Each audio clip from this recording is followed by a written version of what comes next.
नमस्कार मंडळी. लग्नानंतर होईलच प्रेम या मालिकेच्या आजच्या पुढील भागात आपल्याला असं पाहायला मिळालं.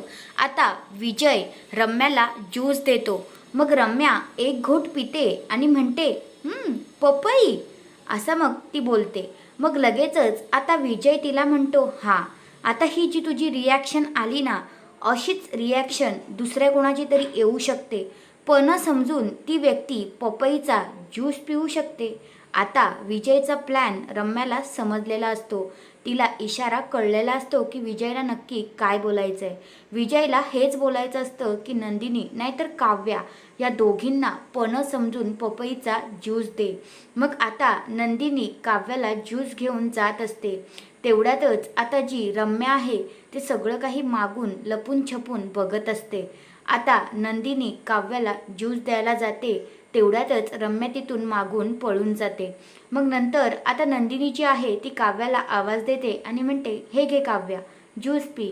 मग आता काव्या ते ज्यूस पिते आणि ते दोघीजणीही आता ज्यूस पिणार असतात. तर हा आहे आजचा पुढील भाग.